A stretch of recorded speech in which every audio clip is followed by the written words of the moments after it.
ఉండమ్మా అని అన్నాడు. ఒకవేళ వచ్చే క్రిస్మస్కి నేను బిడ్డను ఎత్తుకుంటే ప్రతి క్రిస్మస్ రోజు కూడా మేము ఆరాధన చేసుకుంటామండి అని మాట ఇచ్చారు. ఈ బొమ్మగారు పుట్టింది, తర్వాత క్రిస్మస్కి వచ్చేసింది, పెళ్లి కూతురులాగా తయారైపోయింది ఇవాళ. తర్వాత మళ్ళీ మన తొంటరోడు వచ్చాడు, దిగాడు, చాలా సంతోషం. సతీష్ లేకపోవడం తప్ప మిగతాదంతా బాగానే ఉంది ఇక్కడ. అతను కూడా చాలా కష్టపడ్డాడు. ఆటో విషయంలో, మైక్ సెట్ విషయంలో భయం ఉండేది కాదు, ఇబ్బంది ఉండేది కాదు. చక్కగా పనిచేశాడు నమ్మకంగా.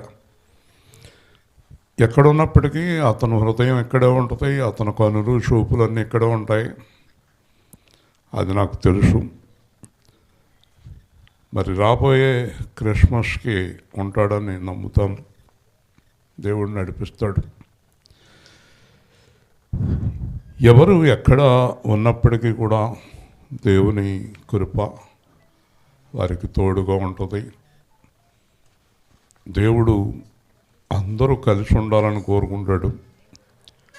సాధారణంగా నేను భార్యాభర్తలు దూరంగా ఉండడానికి వ్యతిరేకిని. ఎవరు వచ్చి దుబాయ్ వెళ్తాం, లేకపోతే అక్కడికి వెళ్తాం, ఇక్కడికి వెళ్తాం అని ప్రార్థించమన్నప్పుడు ఇష్టం లేకుండానే ప్రార్థన చేస్తాను నేను. ఈ అమ్మాయి కూడా అత్తమాను పంపేస్తూ ఉంటుంది వాళ్ళ ఆయన్ని. ఇద్దరు పేర్లు ఒకటే. ఈయనేదో ఉండేవాడు, ఆయన వెళ్ళేవాడు అంటే ఇద్దరు వెళ్ళిపోయారు. మిగతా వాళ్ళు అందరూ పంపేస్తారో ఇంటితో ఆవిడ ఒకవాడు పంపుతానంటుంది. కానీ అది కరెక్ట్ కాదండి. దేవుడి ప్రకారం అయితే ఇద్దరు ఒక్కచోట ఉండాలి. దేనికోసం విడిపోతున్నారంటే డబ్బు కోసం అని చెప్పక తప్పదు. దూరం భార్యాభర్తలు దూరంగా వెళ్ళేది కేవలం డబ్బు కోసం వెళ్తున్నారు. ఇంక దేనికోసం అంటారు? పోనీ చెప్పండి చూద్దాం. చెప్తుంది ఈ అమ్మాయి, డబ్బు కోసం కాదు అనగలవమ్మా? కాదు. కానీ నేను అడుగుతాను, అంటే ఇప్పుడు సందర్భం కాదు, కానీ మనం ఎన్ని కోట్లు పెట్టినా ఒక్కరోజు వెనక్కి తీసుకురాగలమండి? తీసుకురాలేం. సరే, కాబట్టి ఎప్పుడూ అందరూ కలిసి ఉండటం దేవుని చిత్తం అని మనం గ్రహించాలి.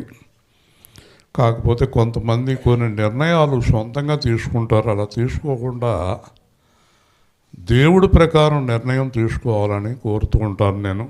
నువ్వు కదిలేవనుకో జైలు వేసేస్తాను నేను. ఇప్పుడు మేనకోళ్ళ పెద్ద అడావుడి పిల్ల ఈ పిల్ల. ఇప్పుడు చూద్దాం. కొలస్సీలకు రాసిన పత్రిక 1వ అధ్యాయం 13వ వచనం. జాగ్రత్తగా దేవుని వాక్యాన్ని విందాం. మన సమయాలు అందరికీ నచ్చుతున్నాయండి. చక్కగా సంతోషిస్తున్నారు, మంచి సమయంలో పెడుతున్నారు. అందరూ వినే సమయం. కొలస్సీలకు రాసిన పత్రిక 1వ అధ్యాయం 13వ వచనము. కొలస్సీలకు రాసిన పత్రిక 1వ అధ్యాయం 13వ వచనం. ఆయన మనలను అంధకార సంబంధమైన అధికారంలో నుండి విడుదల చేసి తాను ప్రేమించిన తన కుమారుని యొక్క రాజ్య నివాసులుగా చేసెను.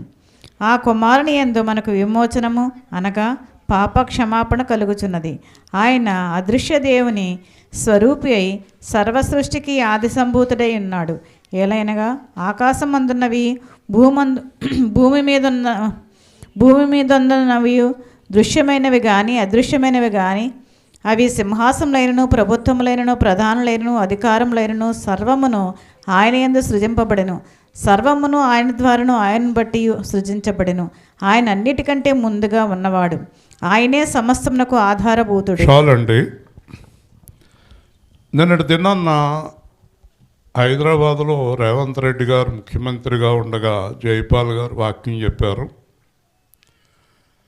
ఆ జైపాల్ గారు చెప్పిన వాక్యం అని రేవంత్ రెడ్డి గారు తప్పట్లు కొట్టారు.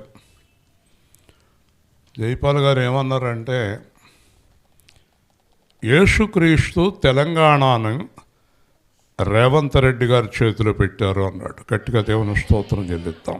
ఈరోజు ఆంధ్రప్రదేశ్ని యేసుక్రీస్తు చంద్రబాబు నాయుడు గారి చేతిలో పెట్టారు. భారతదేశాన్ని మోడీ గారి చేతిలో పెట్టారు. ఎందుకంటే ఆయనే సర్వసృష్టికి ఆధారభూతుడు, సర్వసృష్టికి అధినేత ఆయనే సమస్త అధికారములు నియమించువాడు, నిర్ణయించువాడు, సమస్త క్రియలు చేయువాడు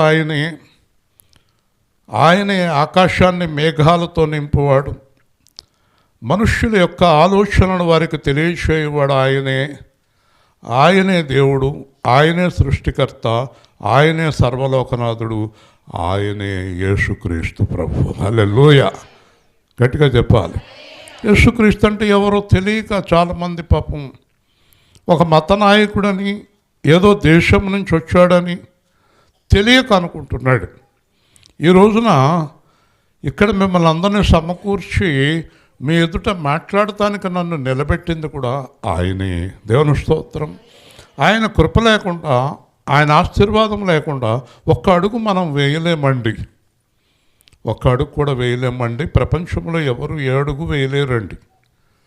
కాబట్టి ఇక్కడ మనం తెలుసుకోవాల్సిన అతి ప్రాముఖ్యమైన విషయాలు ఏంటంటే, దేవుడు యేసు ప్రభుని లోకాన్ని పంపించిన ప్రధానమైన కారణాన్ని ఇక్కడ తెలియజేస్తున్నాడు. అదేంటంటే 2 రాజ్యాలు ఉన్నాయి. ఒకటి చీకటి రాజ్యం, 2 వెలుగు రాజ్యం. 2 అధికారాలు ఉన్నాయి. ఒకటి చీకటి అధికారం, ఒకటి వెలుగు అధికారం. కాబట్టి ఈ చీకటి ఎవరిది, వెలుగు ఎవరిది అనేది ప్రతి మనిషి గ్రహించాలి.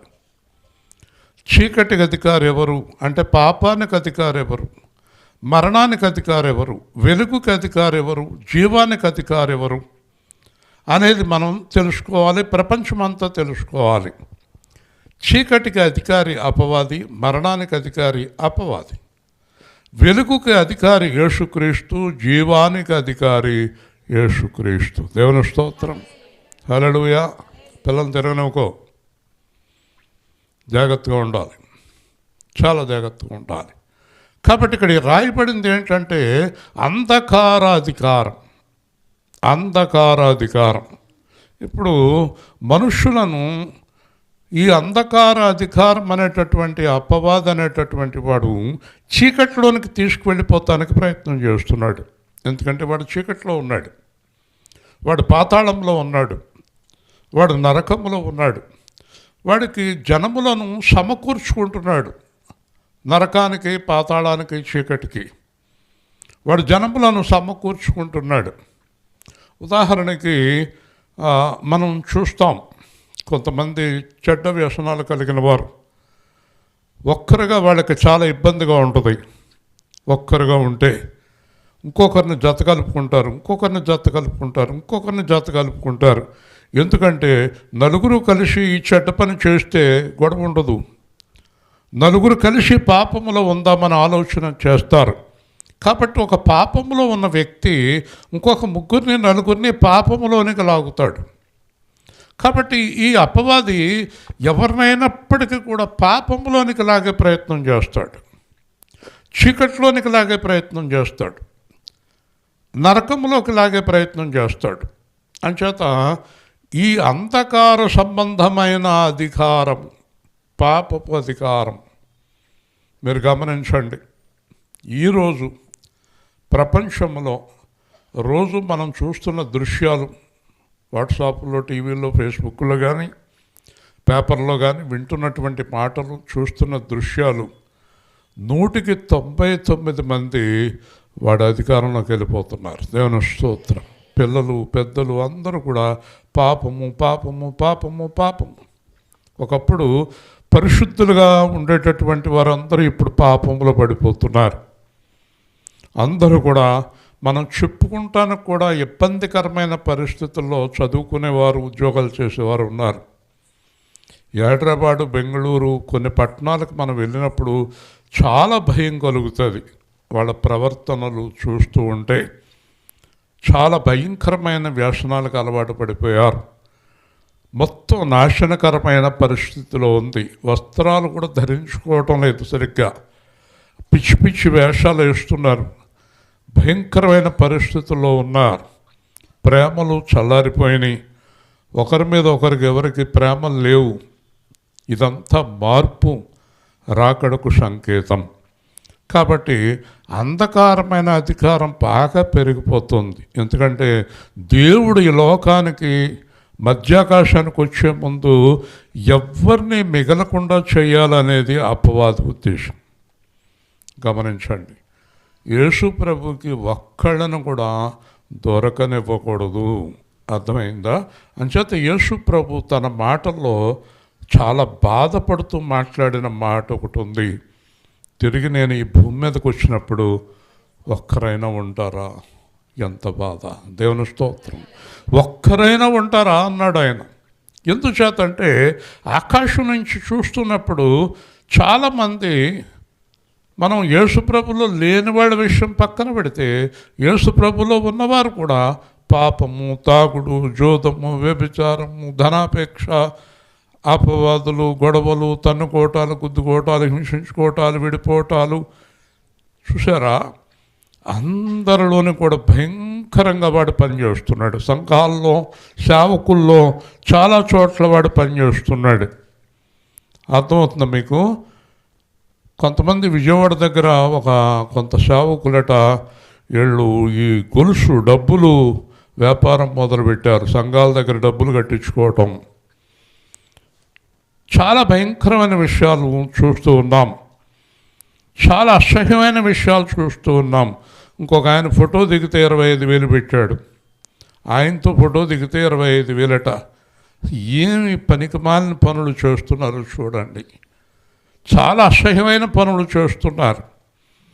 దేవుడికి భయపడటం అనేది తగ్గిపోయింది కదా. పౌలు గారి కన్నా గొప్ప సేవకుడు లేడు. పేతురు గారి కన్నా గొప్ప సేవకుడు లేడు. యోహాను కన్నా గొప్ప సేవకుడు లేడు. సరే, ఇంకా యేసుక్రీస్తు లాంటి వారు ఎవరూ లేరు. కానీ బైబిల్లో ఎక్కడ ఈ నలుగురితోటి ఎవ్వరూ ఫోటోలు దిగలేదండి. దేవుని స్తోత్రం. ఆ రోజుల్లో ఆర్ట్ ఉండేది. ఆర్ట్ అంటే చూసి బొమ్మ గీసేవారు. ఎవరైనా వచ్చి యేసు ప్రభు పక్కన నుంచుని మా ఇద్దరు బొమ్మ గీయండి అని అడిగిన వాళ్ళే లేరు. హల్లెలూయా. దేవుని స్తోత్రం చెప్పండి. మరి ఏళ్ళ ఫోటోలు ఎందుకండి మనకి? అంటే నాశనానికి వెళ్ళిపోతున్నారు. అంటే వీళ్ళకి పాస్టర్ దేవుడు, వీళ్ళకి యేసుక్రీస్తు కాదు దేవుడు. సంఘాలే దేవుళ్ళు వీళ్ళకి, సంఘ నియమాలే దేవుళ్ళు వీళ్ళకి. ఎంత దారుణమైన పరిస్థితిలో ఉన్నారో చూడండి. నిన్ను విడుదల చేసిన వాడు పాస్టర్ కాదు. నిన్ను చీకటి నుంచి తప్పించిన వాడు పాస్టర్ కాదు. నీ కొరకు రక్తం చెందించిన వాడు పాస్టర్ కాదు, సంఘము కాదు, యేసుక్రీస్తు ప్రభు. హల్లెలూయా. ఎవరైతే యేసుక్రీస్తుకి ప్రాధాన్యత ఇస్తారో వారే దేవుని సంబంధులు. కనుక సాతాను కుట్ర ఏంటంటే పాస్టర్ని దేవుడిగా నిలబెడతాడు, సంఘాన్ని దేవుడిగా నిలబెడతాడు, ఆచారాలను దేవుడిగా నిలబెడతాడు, పాపాన్ని దేవుడిగా నిలబెడతాడు, దురాశను దేవుడిగా నిలబెడతాడు. అర్థమైంది మీకు? ఇలా చేసి మోసగిస్తాడు. ఈ మోసం ఎప్పుడు తెలుస్తుందంటే అంతా మునిగిపోయిన తర్వాత. దేవుని స్తోత్రం. అంతా అయిపోయిన తర్వాత ఇది మోసం అని తెలుస్తుంది. కోయంబత్తూరులో ఒక సేవకుడు ఉన్నాడు, చాలా గొప్ప సేవకుడు ఆయన. అయితే ఒకరోజునంట యేసు ప్రభు ఆయన కనిపించి ఆ చివరున్న కొండ మీదకి తెల్లవారుజామున వస్తున్నాను, నువ్వు వచ్చేయి, నేను తీసుకెళ్ళిపోతాను అన్నాడట. అంటే సంఘం అందరికీ చెప్పాడంట, నేను తెల్లవారిగానే యేసు ప్రభు వస్తున్నాడు, నన్ను ఏలియాలాగా హనోకులాగా తీసుకెళ్ళిపోతున్నాడు నన్ను అన్నాడంట. వీళ్ళందరూ ఇంకా గోల కింద, అయ్యో పాస్టర్ గారు మీరు వెళ్ళిపోతారా? అవును నేను వెళ్ళిపోతున్నాను అన్నాడంట. అదే కోయంబత్తూరులో ఇంకొక ఆయన ప్రార్థన చేశాడంట, ప్రభువా ఆ పిల్లని అల్లరి చేయొద్దన్నప్పుడు వెంటనే కంట్రోల్ అయిపోవాలి, లేకపోతే నేను వచ్చేస్తాను అక్కడికి. చెప్తున్నాను, చెప్పింది వెంటనే చేయాలి. కాబట్టి అక్కడ ఈ పాస్టర్ గారు ప్రార్థన చేస్తుంటే అప్పుడు ఆయనకు ఒక దృశ్యం కనిపించిందంట. ఏంటా దృశ్యం అంటే, ఇతనికి కనిపించిన యేసుప్రభులాగా కనిపించిన వ్యక్తి మళ్ళీ అతనికి కనిపిస్తున్నాడు. ప్రభు చూపించాడంట. చూపించేటప్పటికి అంతా యేసు ప్రభులాగా ఉన్నాడండి. కానీ ఈ తెల్లని వస్త్రం లోపల నుంచి రుద్రాక్షమాల కనబడిందంట. అయ్యి బాబు, ఇదేదో మోసం, ఇతను మోసపోతున్నాడు అనుకున్నారు. తెల్లవారుదామని వెళ్ళిపోయాడు. సంఘం కూడా వెనకాల వెళ్ళిపోయారు. ప్రార్థన చేస్తున్నాడు, యేసుప్రభు వచ్చేస్తాడు, యేసుప్రభు వచ్చేస్తాడు, యేసుప్రభు. ఎవరూ రాలేదు. 5 అయింది, 6 అయింది, 7 అయింది, 8 అయింది, ఎవరూ రాలేదు. ఈయన అలా ప్రార్థన చేస్తున్నాడు. సంఘస్థులు అందరూ ఒక్కొక్కళ్ళు వెళ్ళిపోయారు. చివరికి తప్పదు కదా, వాళ్ళ ఆవిడ ఒక్కతే మిగిలింది ఆయన దగ్గర. తప్పదు కదా, తప్పుతుందా? అంత వెళ్ళిపోయాక, ఏమండి అందరూ వెళ్ళిపోయారు, అయ్యి బాబు నాకు కనబడింది యేసుక్రీస్తు కాదు, మనం వెళ్ళి మళ్ళీ సంఘానికి చెప్తాం అన్న తర్వాత మళ్ళీ ఆయన దగ్గరికి సంఘంలో ఒక్కరు కూడా వెళ్ళలేదు. గట్టిగా దేవుని స్తోత్రం, గట్టిగా చెప్పండి. చూసారు ఏం చేశాడు సాతాను? మంచి సేవకునిలాగా ఇచ్చాడు. ఎందుకు ఇవన్నీ చెప్తున్నానంటే, మోసపోకండి, మోసపోకండి.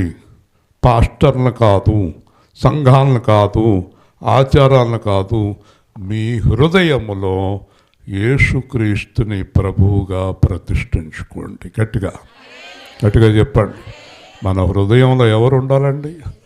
ప్రభు ఉన్నప్పుడు మనల్ని ఎవరు మోసము చేయలేరు. హల్లెలూయా.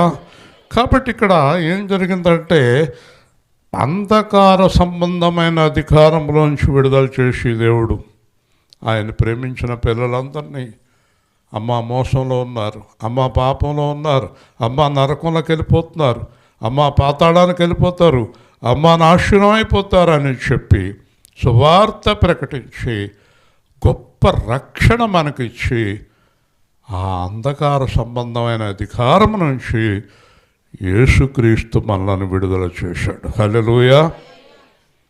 గొర్రె పిల్ల విలువైన రక్తములో, గొర్రె పిల్ల విలువైన రక్తములో కడుగాబడి నేను రక్షణ పొందితిని, కడుగాబడి నేను రక్షణ పొందితిని.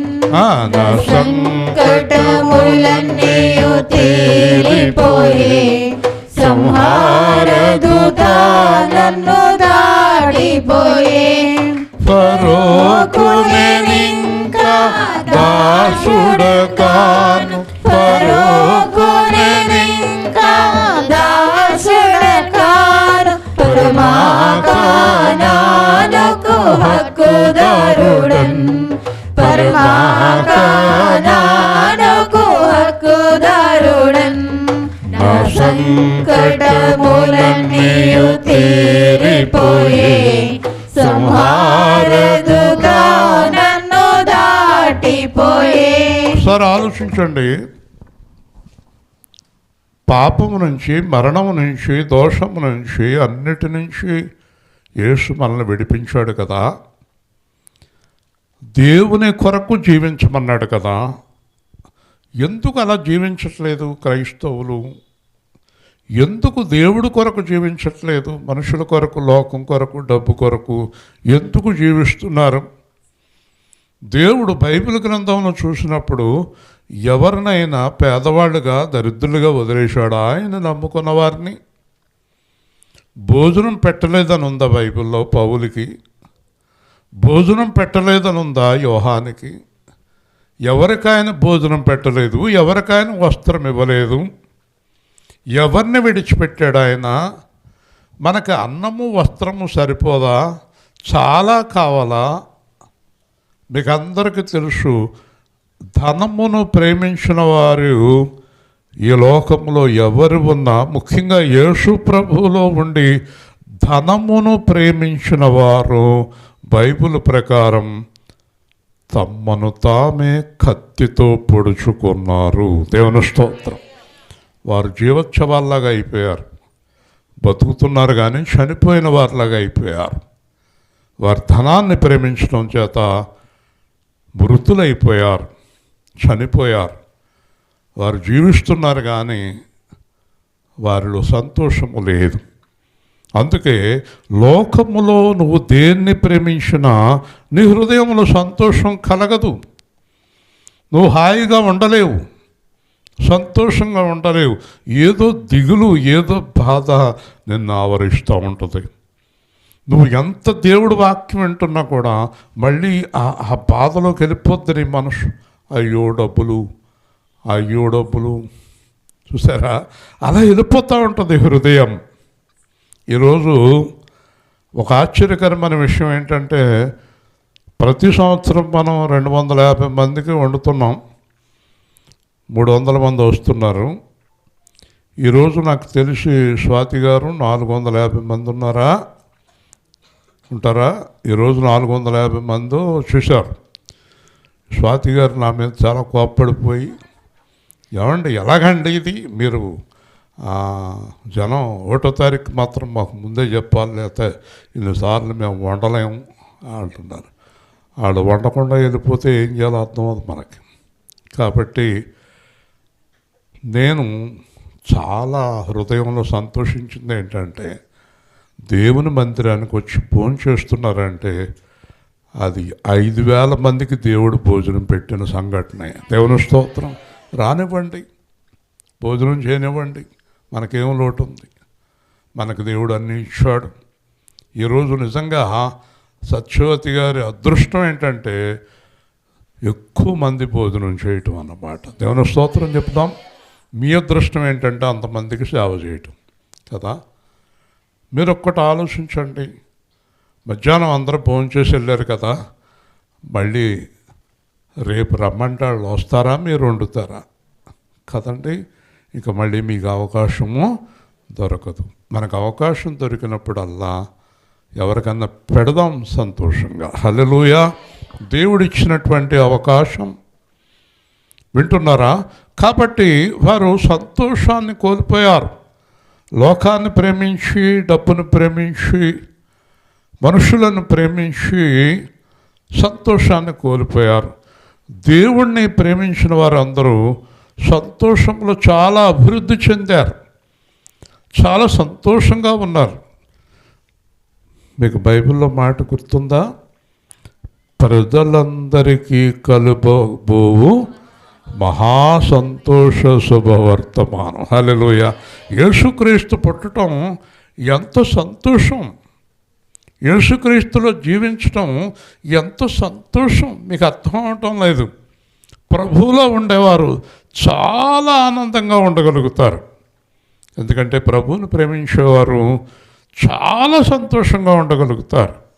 ముఖాలు వికారంగా ఉండవు, ఆవుదం తాగినట్టు ఉండవు, ఏడుస్తూ ఉండవు, నవ్వుతూ ఉంటాయి, సంతోషంగా ఉంటాయి.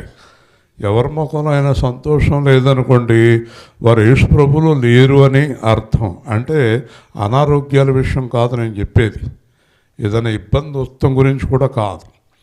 అన్నిటికీ మించిన దేవుని సమాధానం వారి హృదయంలో ఉంటుంది. హల్లెలూయా. బాధల్లో, కష్టాల్లో, ఇబ్బందుల్లో కూడా వారు నవ్వుతూనే ఉంటారు, చిరునవ్వు నవ్వుతూనే ఉంటారు. కాబట్టి హృదయంలో సంతోషం ఇచ్చే దేవుడు యేసుక్రీస్తు ప్రభు. మీరు ఎప్పుడైతే ఆ యేసుక్రీస్తుకి మీరు మొత్తం అంకితం చేసుకుంటారో జీవితాన్ని, అప్పుడు విమోచనము, పాపక్షమాపణ. చెప్పండి, విమోచనము, పాపక్షమాపణ. విమోచనము అంటే పూర్తిగా విడుదల చేసేస్తాడు, పాపాన్ని పూర్తిగా క్షమిస్తాడు. దేవుడు ఎలాంటి వాడు అంటే, మనం ఏదైనా ఒక వస్త్రాన్ని ఉతికినప్పుడు మచ్చలు పడిన వస్త్రాన్ని చాలా కష్టపడి ఉతకొచ్చు, వాష్ చేయొచ్చు, బ్రష్ పెట్టచ్చు, అది పెట్టచ్చు, ఇది పెట్టచ్చు. ఏదో చిన్నగా అయినా చిన్న మచ్చ మిగిలి ఉండొచ్చు, మనం ఏం చేయలేం, ఇంకా అది పోదన్నమాట.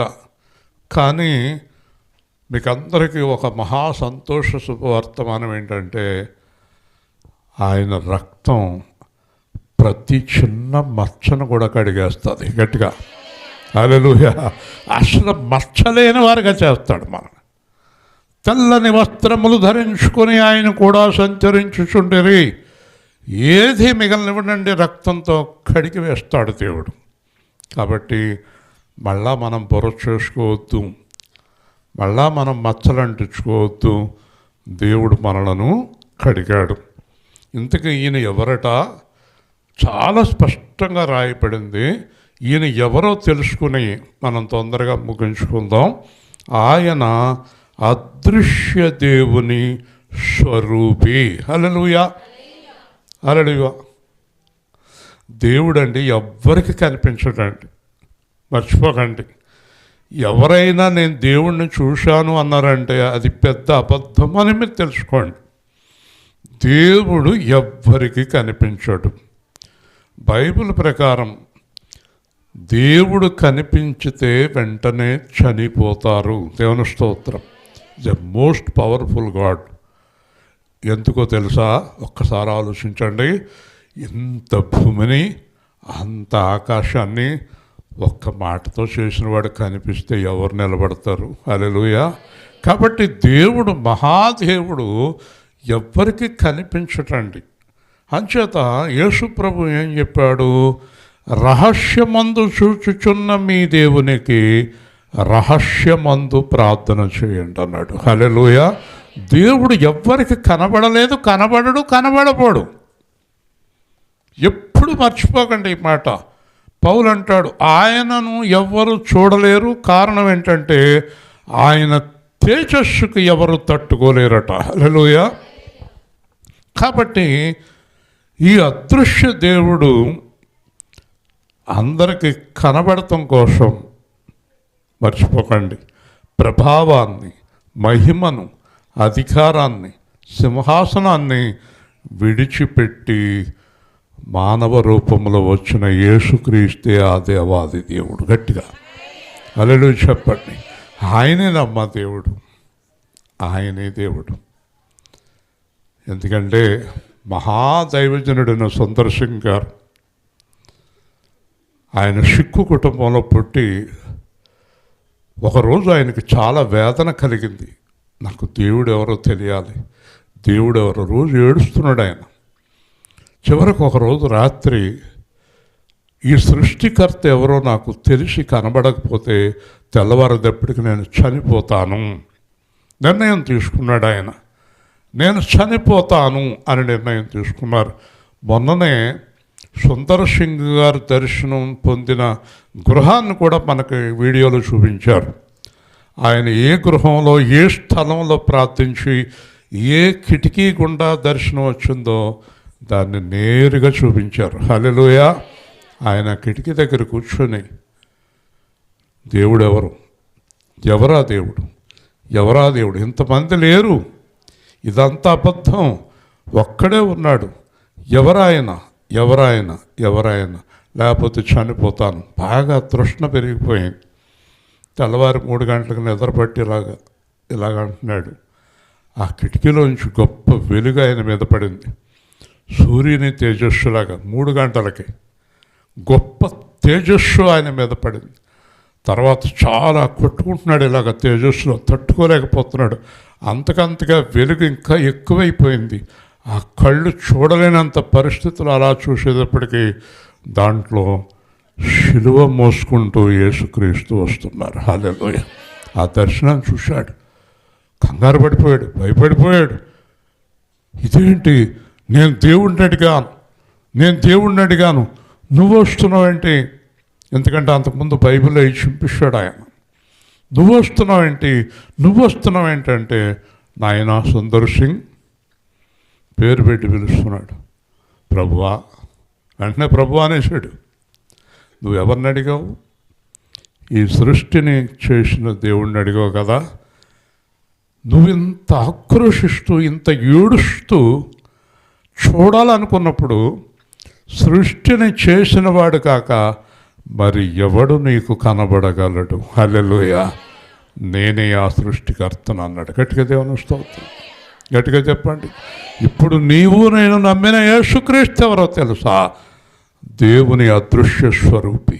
కాబట్టి మీకు అందరికీ మరొక్కసారి మనం చేస్తున్నాను, దయచేసి యేసుక్రీస్తునందు రక్షణ పొందిన వారు మీ జీవితంలో చనిపోయే రోజు వచ్చే వరకు ఎప్పుడూ పాపం చేయొద్దు. దేవుని స్తోత్రం. గట్టిగా చెప్పాలి.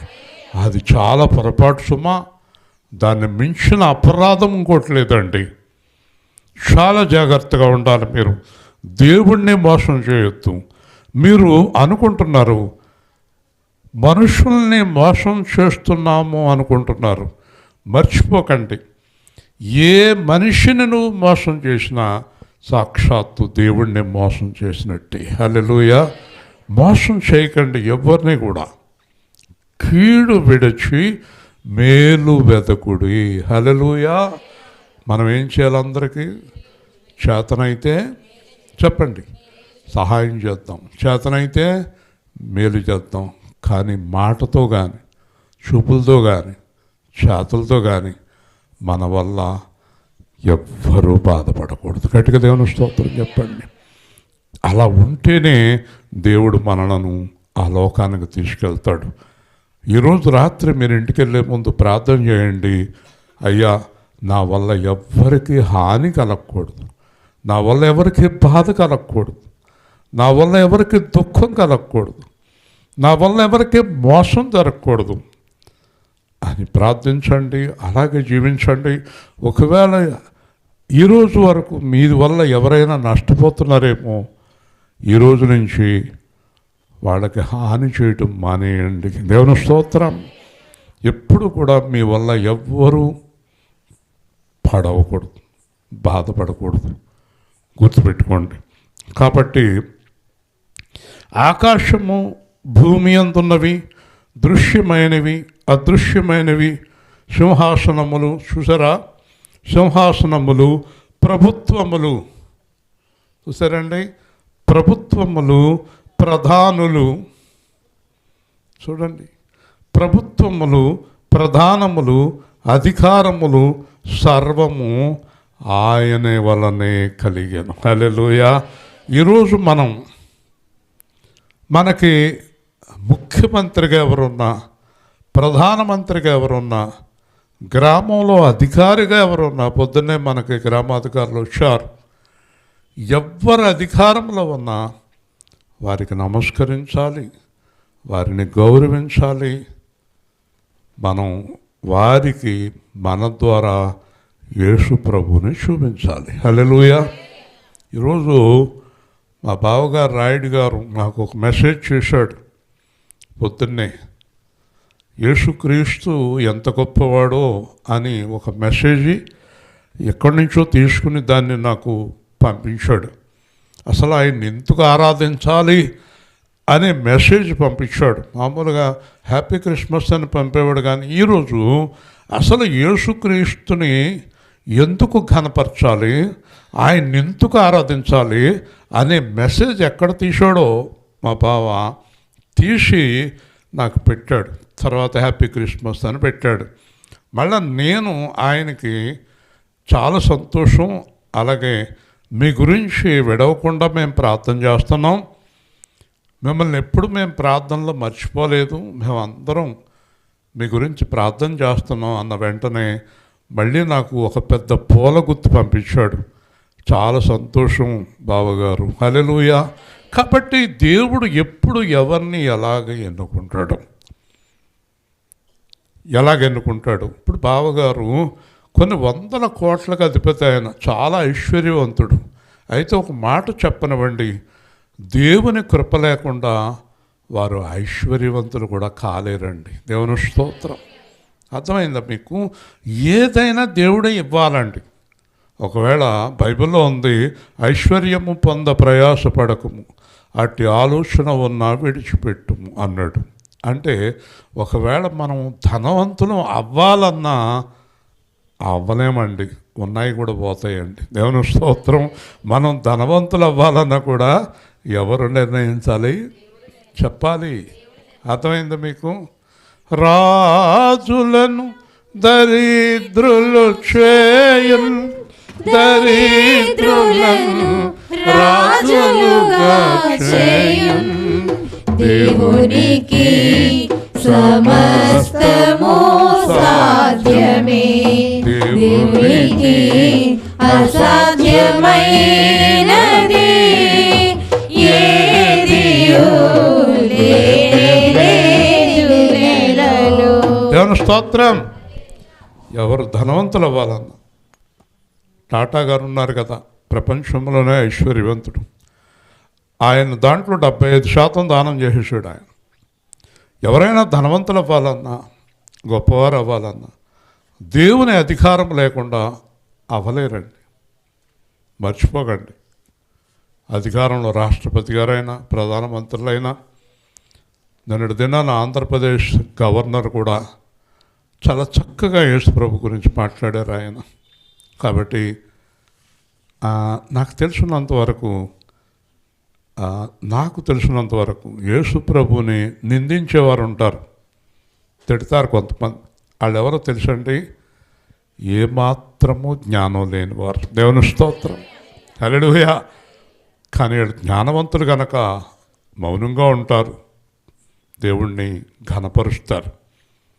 కాబట్టి అన్ని ప్రభుత్వాలు, ప్రధానులు, అధికారాలు సర్వము ఆయనే. వింటున్నారా? అంటే ఏ అధికారం అన్నా ఎవరి ద్వారా వచ్చింది చెప్పాలి మీరు గట్టిగా. కాబట్టి అధికారులను మనం ఏం చేయాలి? గౌరవించాలి. దేవుని స్తోత్రం. పొరపాటును కూడా వాళ్ళ గురించి మాట్లాడకూడదు. వాళ్ళ గురించే కాదు, ఎవరి గురించి మాట్లాడకూడదు. మనకేం పని అండి ఒకళ్ళ గురించి మాట్లాడే పని కదా. ఇప్పుడు మన ప్రసంగాలు ఏకతాటిగా జరుగుతున్నాయి కదా.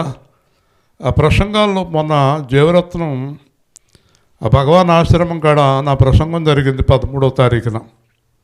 ఆ చుట్టూ ఉన్నవారు అందరూ మహాభక్తులు, విగ్రహారాధికులే.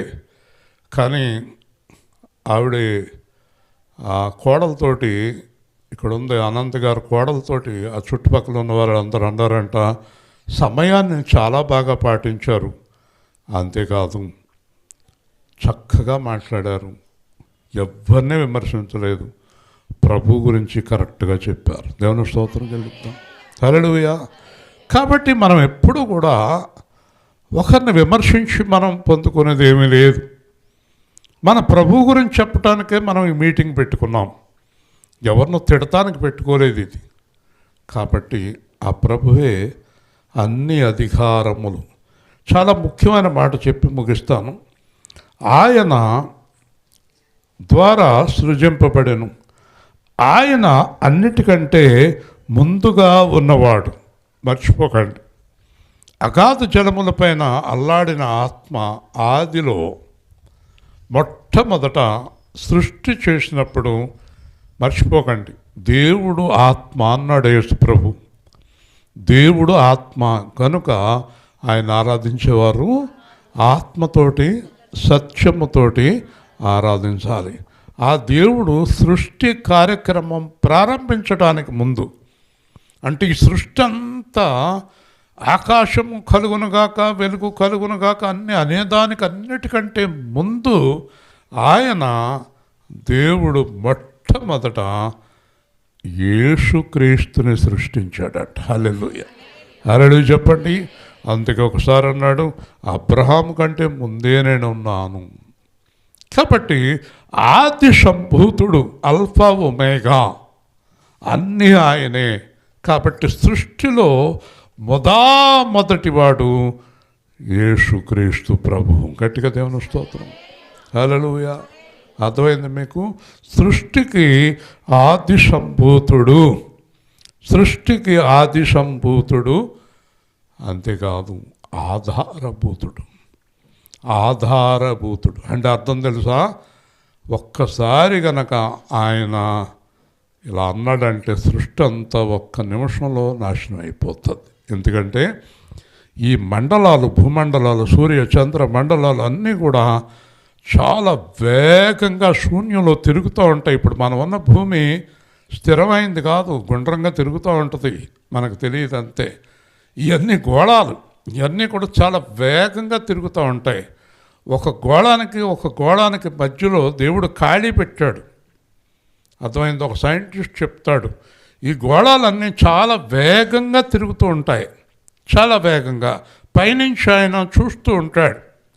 చాలా వేగంగా తిరుగుతున్నటువంటి గోళము, ఒక గోళముతోటి ఒక గోళం రాసుకుంటే మొత్తం విపత్తు వచ్చి నాశనం అయిపోతుంది. హల్లెలూయా. కొన్ని వేల సంవత్సరాల నుంచి దేవుడు ఒకదానికొకటి రాసుకోకుండా వేగముగా తిప్పుతున్నాడు యేసుక్రీస్తు ప్రభు. హల్లెలూయా. అంత గొప్ప సృష్టికర్త దేవుడు. భీమవరం వచ్చారు ఒక ఆయన సేవకుడు అయ్యే ముందు అమెరికాలో ఇంజనీర్గా పనిచేసేవారు. ఆయన అమెరికాలో ఇంజనీర్గా పనిచేసేటప్పుడు ఒక ప్లాన్ అవసరం వచ్చింది అధ్యక్షుడికి. ఆ ప్లాన్ ఈయన్ని వేయమని అడిగారు. ఈయన 3 రోజులు ఉపవాసం ఉన్నాడు. తాయంతో ఉన్న ఇంజనీర్లు అందరూ కూడా, ఇదేంటయా ఉపవాసం ఉంటే నీకు ప్లాన్ వచ్చేస్తుందా? నా నమ్మకం నాది అన్నాడు. 3 రోజులు ఉపవాసం చేశాక 3వ రోజు తెల్లవారుజామున పేపర్ తీసుకుని కూర్చున్నాడు. ఉదయమే ప్రార్థన చేస్తున్నాడు, ప్రభువా నాకు ప్లానింగ్ ఇవ్వండి అని. ఆయన హృదయంలో ఒక ఆలోచన వచ్చింది. ప్లాన్ వేసేసాడు మొత్తం. వేసేసి అప్పుడున్న అధ్యక్షుడికి ఇచ్చాడు. ఆ ప్లాన్ చూసి చాలా సంతోషించి ఒక్కసారిగా ఆయన హెచ్చించి జీతం పెంచారు. దేవుని స్తోత్రం. ఆ ఇంజనీర్లు అందరూ అడిగారు, ఇది ఎలా జరిగింది? దేవుడు నిజంగా నీకు ప్లాన్ ఇచ్చాడా? దేవుడికి అంత ప్లాన్ ఇచ్చే యేసు ప్రభువుకి శక్తి ఉందా అని అడిగారు. ఆయన అన్నాడు చిరునవ్వు నవ్వి, భూమిని ఆకాశాన్ని ప్లాన్ చేసిన ఆయనకి చిన్న జలపాతాన్ని ఆయన ప్లాన్ చేయలేడా? హల్లెలూయా. అర్థమైందా? మీకు విషయం తెలుసా? అక్కడ చాలామంది ఐగుప్తులో నిర్మాణాలు చేశారు. ఆ నిర్మాణాల పర్యవేక్షణ మోషే పారిపోయే వరకు ఆ నిర్మాణాలన్నీ మోషే ఆధ్వర్యంలో జరిగాయి. కాబట్టి మనెవ్వరికీ తెలియని ఒక గొప్ప విషయం ఏంటంటే, మోషే సేవకొచ్చే ముందు ఇంజనీర్గా పనిచేశాడు. గట్టిగా దేవుని స్తోత్రం. హల్లెలూయా. ఇవన్నీ చాలా ఆశ్చర్యంగా ఉంటాయి అన్నమాట మనకి. కాబట్టి ఆయనకు సమస్తమునకు ఆధారభూతుడు, అన్నిటిలోని ఆయనే ఉన్నాడు, అన్నిటిలోని ఆయనకే ప్రాముఖ్యము. చివరి మాట ఏంటంటే, మొదటివాడు, కడపటివాడు, జీవించువాడు, జీవింప చేయువాడు. ముగించే ముందు ఒక చక్కని మాట చెప్తాను. చనిపోయి లేచిన వారిలో కూడా మొదటివాడు ఆయన. హల్లెలూయా. గట్టిగా చెప్పండి. చనిపోయి లేచిన వారిలో కూడా ఆయనే ఆది సంపూతుడు. ప్రతి దాంట్లోనే మొదటివాడు ఆయనే. కాబట్టి మీకు అందరికీ ఒక చక్కని మాట చెప్పి ముగిస్తాను. మన జీవితంలో, మన కుటుంబంలో, మన సంఘంలో, మన హృదయంలో ఎప్పుడూ ఆయనే మొదటివాడుగా ఉండాలి. హల్లెలూయా. గట్టిగా చెప్పండి. ఆయనే మొదటివాడుగా ఉండాలి. యేసుక్రీస్తే మొదటివాడు కదండి. మన సంఘంలో ఎవరిని అడిగినా అదే చెప్పాలి. యేసే నా జీవితంలో మొదటివాడు, యేసే నా కుటుంబంలో మొదటివాడు, యేసుకే నేను ప్రాధాన్యత ఇస్తాను. ఎవరి జీవితంలో, ఎవరి కుటుంబంలో, ఎవరి సంఘంలో యేసు మొదటివాడుగా ఉంటాడో వాళ్ళ జీవితం ఈ సృష్టి ఎంత అందంగా ఉంటుందో అంత అందంగా ఉంటుంది. హల్లెలూయా. హల్లెలూయా. కష్టాల కొలిమి కాల్చివేసిన, సుఖాలు గుండెను చీల్చివేసిన, కష్టాల కొలిమి కాల్చివేసిన, శోకాల గుండెను చీల్చివేసిన, తన చిత్తం నెరవేర్చుతాడు, గమ్యం వరకు నన్ను చేర్చుతాడు, నడిపిస్తాడు నా దేవుడు. శ్రమలోనైనా నన్ను విడువడు, అడుగులు తడబడిన అలసటపై పడిన, చేయి పట్టి వెన్ను తట్టి చక్కని ఆలోచన చెప్పి నడిపిస్తాడు నా దేవుడు. శ్రమలోనైనా నన్ను విడువడు నాకున్న కలిమి కరిగిపోయినా